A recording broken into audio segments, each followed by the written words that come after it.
যাচ্ছি। হ্যাঁ যাও। এটা কি তোমার মুখে কি ওটা? কোথায়? ওই তো। কিচ্ছু নেই, কি কিছু নেই? কিচ্ছু নেই, এটা কি? কিচ্ছু নেই। এটা কি মুখে? বিড়ি বিড়ি বিড়ি বিড়ি বিড়ি কিসের বিড়ি? বিড়িটা নিয়ে না এরকম তোমাকে একদম ছাকা দিয়ে দেবো, বুঝেছো? সকালবেলা উঠে বিড়ি খাওয়া একদম বার করে দেবো যেমন খাওয়া। ঠান্ডা লাগছে তো। হ্যাঁ ঠান্ডা লাগলে বিড়ি খেতে হয়, ঠান্ডা লাগলে বিড়ি খেতে হয়। কোন কোন কোন ইয়েতে লেখা আছে, কোন ক্যালেন্ডারে লেখা আছে, কোন মঞ্জিকায় লেখা আছে, আমার গোপটা পুড়ে কোন যাবে। ডাক্তার বলেছে ঠান্ডা লাগলে বিড়ি খেতে হয়? বাবা, একটা বিড়ি সকালবেলা খেতে উঠে খালি কাজে কাজ না করে খালি আমার পিছনে কাটি বাজছে। আরে বিড়ি খেয়েছি তাতে কি অবস্থা? গোপটা ধরে টানলো, তোর বিড়ি ধরে টানলো, আমার গোপ ধরে টেনে। হ্যাঁ যেটা পেয়েছি সেটা ধরে টেনেছি। আপনি খাবে?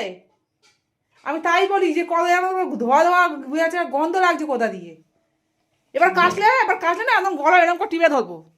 ঠিক আছে, তাহলে বিড়ি খাবো না, বলে দিলাম। খৈনি খাই। আরে একটু খৈনি খাইতে হবে। তো খৈনিও খেতে হবে না, বিড়িও খেতে হবে না, জলটা নিয়ে আসো কি আগে। আরে দাও।